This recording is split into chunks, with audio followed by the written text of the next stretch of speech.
All right, welcome in everyone. Another edition of the Watch List, and this time we have Hagen Hurst, one of my favorite players here in San Antonio. Plays O'Connor High School with SA Future, and the Watch List is powered by Tana TV. We dive deeper than stats and tape. I'm Kevin Howell, One Eye Scout, and today's guest, 6'7", out of O'Connor High School, one of the most skilled, polished, and prepared forwards in the 26 class. When you talk footwork, passing vision, and floor spacing, we're talking about Hagen Hurst. Welcome in, Hagen.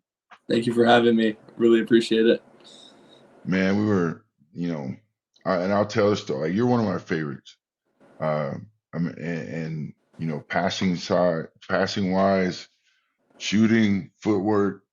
You're the epitome of what forward should be in my estimation.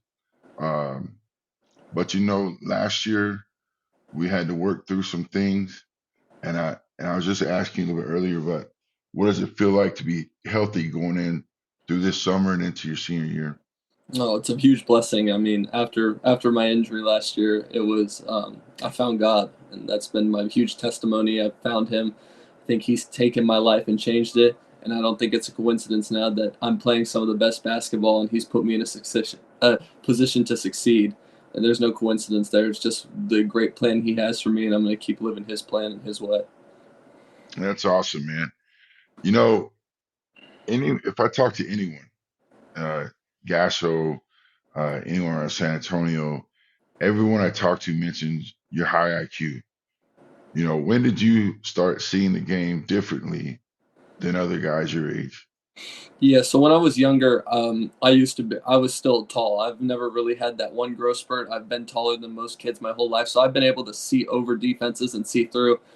And I know that that's going to be a huge thing for me to see through the defense and see around them. So learning also how a defense works, how a defender is going to guard this position. That's how I've been able to increase my IQ and learn plays and put them to succession. All right. Okay. So you break down defenses and all these things and you process so quickly. Um, what so when you're at the elbow, or the block, what are you looking at for? I mean, as a passer, what are you looking for first when you catch the ball? Are you looking at the elbow or the block? So if I catch it at the elbow, most of the times I'm looking to see that first guy, that first defender is the key component. If he's backed off, that's an easy handoff for a shot to my guard or an easy pick and roll. But if he pressed up or he's got that one, most dudes like to switch that where on the down screen, and Mm.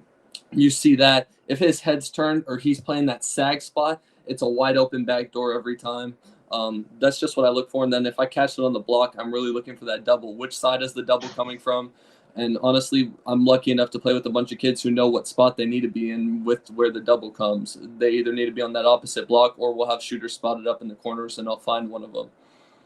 How quickly um, did you kind of like at O'Connor? Like, you've been there, but this year changing over during the summer to play with the future on the Puma circuit, Pro 16 circuit.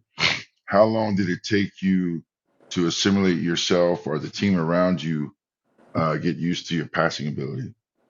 Yeah, I think that when I went over, even at O'Connor and both Future, they both adjusted quickly. I mean, when everybody realizes I can benefit their game, they like to play with me, and I love to play with them. I have consistent guys who can knock down shots, especially with the Future recently. It didn't take long for me to build in. It took one tournament, and I feel like I found my spot with that team. Felt like they trusted me, and I trusted them to go do what we do and win games. Yeah, I concur. Um, so who helped shape your understanding of the game early on? My dad taught me from a very young age that hey, you're going to be a back to the basket kid, and he's always seen that the game has been changing. It's gone to we see a lot of face up forwards, and we don't see too much back to the basket anymore. You still see it, but not as much. And I think my dad taught me that, And I think that was my biggest step forward in my success is he taught me how to do it. And I've continuously grown my bag in post moves, and he's helped me all the way through that. Still going to the park with me or to the gym to shag balls and teach me different moves. So You know, how do you handle being a forward and often make decisions like a point guard? it's just the mentality and embracing. I understand that I can go put the ball in the hoop if I need to on the back to the basket side, but I can do so much more. I feel for my team, get them open shots, and I feel that's the best part of me being unselfish is that if I'm looking out for them, they're going to look out for me even more. Even though I could likely go put the ball in the basket when we could get a three that's wide open in the corner. It's just what I see. You know, man, like I I think that you play more like Kevin McHale than any guy I've ever seen, and that might be so far removed from you because he was an old guy whenever I was coming out of high school. But you know, it's a to me a great comparison and a compliment to you. But how much time have you put into developing your moves down low? Yeah, like I said, my dad's been working on it since little. I mean, since little, he's wanted me to get that post hook down, and then Mhm. ever since basically my freshman year, we started varying with it, either up fake, go around, or we're working on different moves. We're working on the fadeaway now. We're working on all different stuff that can attack different kinds of bigs and finish around different kinds, longer defenders, quicker defenders on the switches. We're working on how to pound them down low still. So we're just varying my post bag and just trying to keep it going with my footwork. You know, I think this is going to be a very diverse question. Um, but what's your go-to counter move when your first move gets cut off? Yeah, so if you asked me this last year, I would have said I love the up fake, but Mhm. playing with how I play now, most kids understand that I like the up fake, so I don't do it. My favorite thing now is I feel the body, and if I can go score, I'll start spinning off of them. But if Mhm. not, I really like when I don't get my first move and I kick it out and I just go hard repost right under the basket. I think that's something super underrated that I do is get the repost and get the catch, and then I could be even more dangerous from the second spot I get than the first one. Dude, that's some deep level stuff, man, whenever you're talking like that, because you know, like you said, that's not a it is an underrated move. Um, but I think when our play styles were similar, I didn't pass quite as good as you did, but the physicality, the footwork, the the deep post, you know, being bodied up, man. And I think that's probably why I've been so attracted to your game. You got an old school kind of game uh, with the moves and the great touch to go along with it. Um, okay, so you know I've watched you. I know you're not afraid to be physical. I know you use your body well. But what would you say? How do you mentally prepare for contact heavy games? Yeah, absolutely. It's all a mental thing to me. I know there's going to be games where I'm going to be going head to head with their big, or they're going to be games where the guards are going to come scrap in.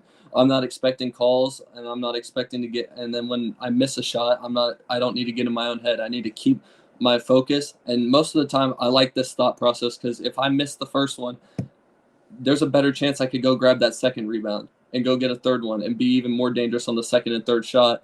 And potentially wear a guy down on the Mhm. offensive glass when he thinks he's done a great job of just playing wall up defense on the first one. Yeah. All right. So, what do you take more pride in? Uh, Scoring, rebounding, or wearing a guy down that you just referenced? Yeah, absolutely. My most pride is rebounding the basketball. I love scoring and wearing guys down too. But rebounding when you get those 2 and 3 offensive rebounds in a row, it's kind of demoralizing to a defense.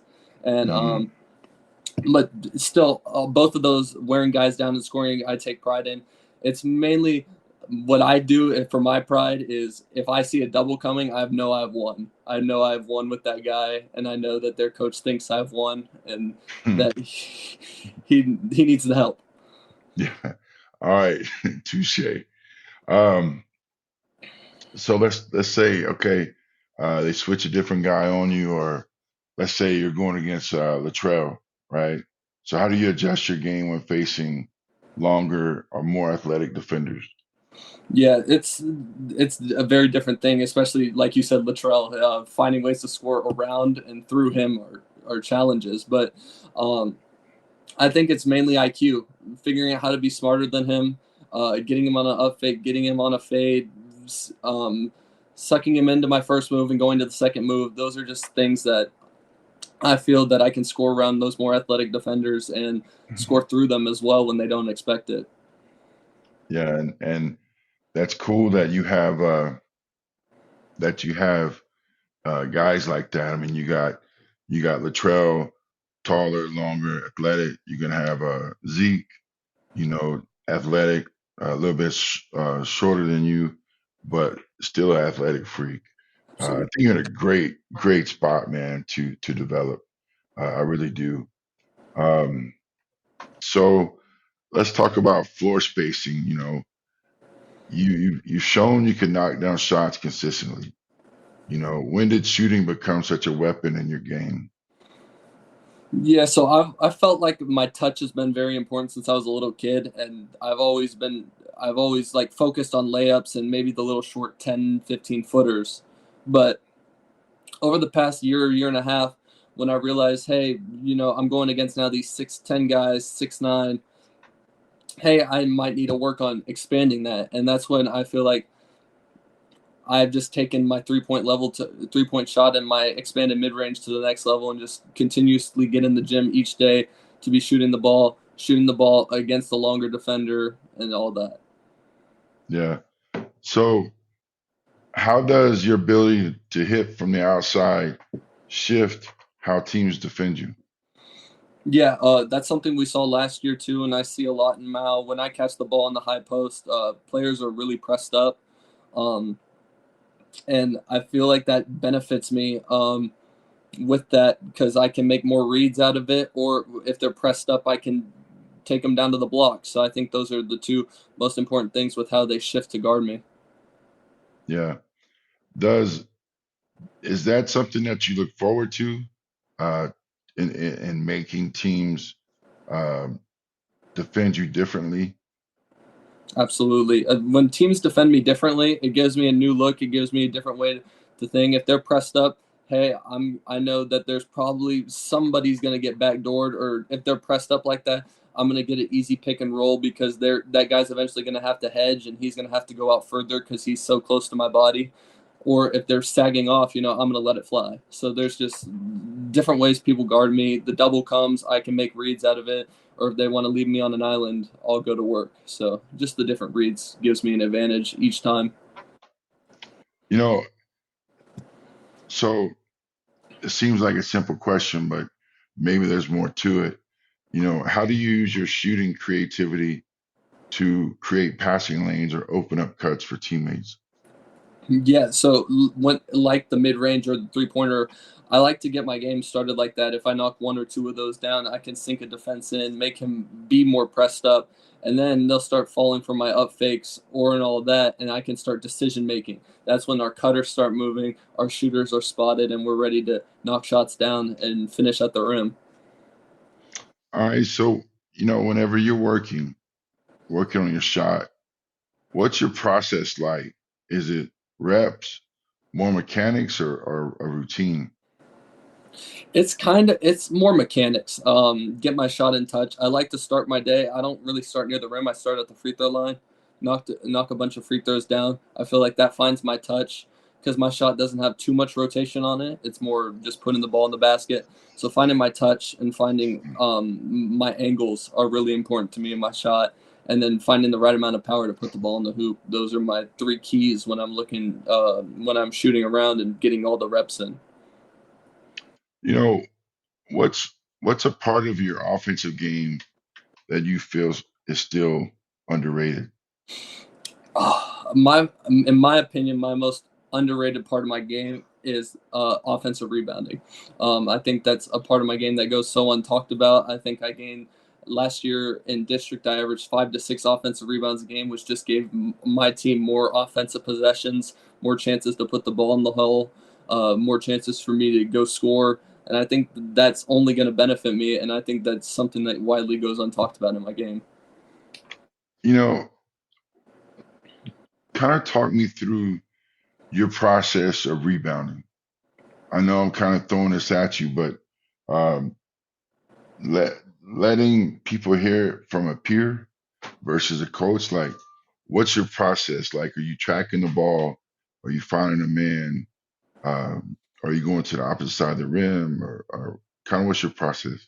Yeah, it's 100% where the bodies are. So I'm looking at the guy that shot it and looking at his face. Most of the time, when you see a shooter shoot, if he knows it's short or long, he'll call it, but he'll also have like some reaction to it. So if you see it's that, I'm reacting. And most of the time, as an offensive rebound, I love to get my guy buried under the rim because there's not much he can do jumping outwards when you already have the position on him. And then if you have him buried under the rim, you catch the ball right there. It's a wide open layup, or he's gonna foul you. You know, you you you right now probably in the best shape that I've seen you. Um, was that a mental preparation piece? This is what I'm going to do, or is it the fact that you stretched out a couple more inches? Yeah, my shape has been something that's needed to change. After the injury, I kind of took it seriously, and there was days where I was slow, and there's been no excuse for that, especially now with playing on a circuit where the game is so much faster, there's so much to it. I have no choice but to be in shape, and I think that's only benefited me. And getting in the gym and really taking this seriously and finding the mental aspect of, hey, I might be tired, but I need to push through this has been key to my game.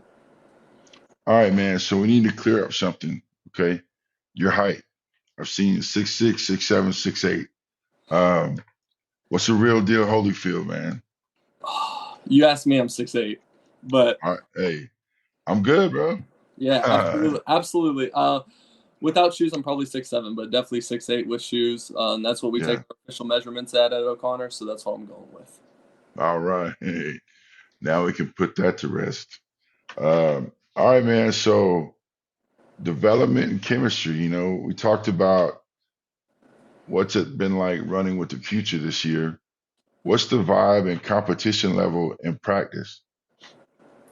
Yeah, absolutely. It's been a blessing, really. Mhm. I couldn't be blessed with a bigger opportunity, and I feel like that's what needed to happen. And it almost feels like after how welcoming they were to me, it feels like I've been playing with these guys for years. We all understand one another. We all have that chip on our shoulder that we're even more hungry, even when our success is there. We see things differently. We help one another out, and it's just built a better team. And great teammates that just get me better each day in practice.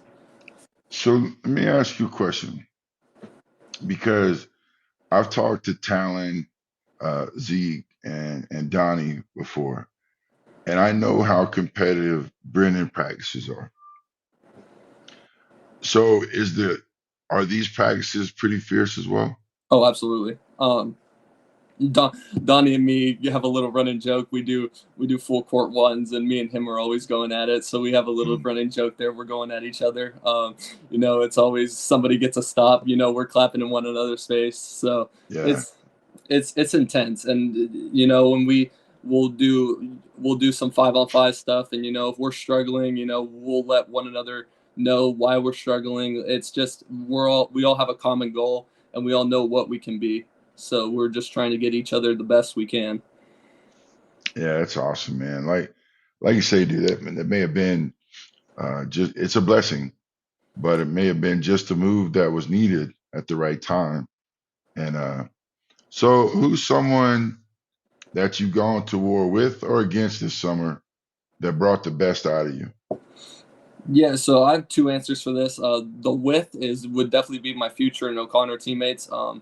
Those guys have only have increased trust for me. They trust me with the ball, and I think that when we play against players like that and play with them, I think we can only get better. And I think everybody sees my level keeps increasing, and I think they realize if I can increase my level, I can increase theirs at the same time and help them out.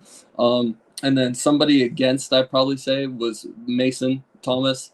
going against him, I've played against him probably 4 times in 1 month, and each time it's just a different challenge to score around him, score through him, and find different ways to stop his drive because he's pretty unstoppable when he gets to the rack. So I appreciate that he gets the best out of me each time we match up. Yeah, I like Mason's game. uh, and I bet that was a fun matchup to watch. Strength on strength when you're talking about offensive. And I'm sure all four of those matchups had a different feel uh, when point counterpoint. What's the biggest area of growth you've seen in yourself this summer? Yeah, becoming a four. Truly, I've always been a five guy, back to the basket.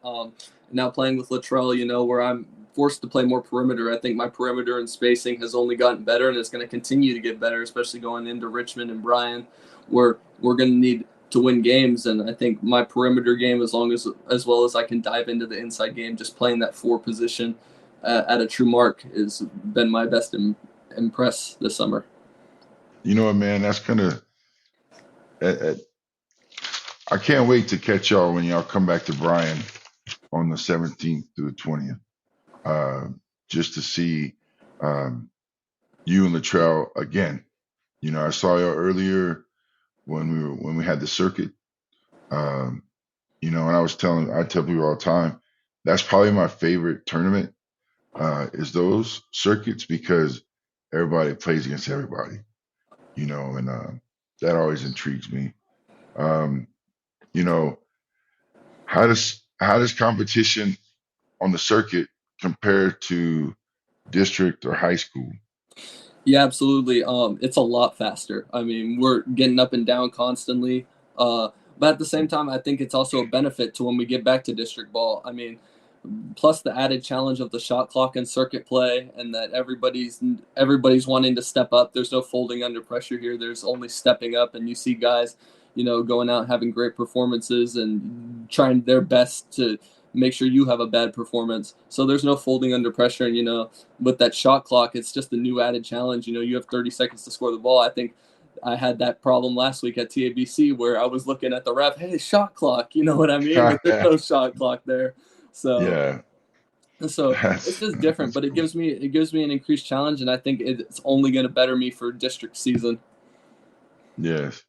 All right, man. So we're starting to wrap it up now, but what does a typical film or prep session look like for you before a live period game?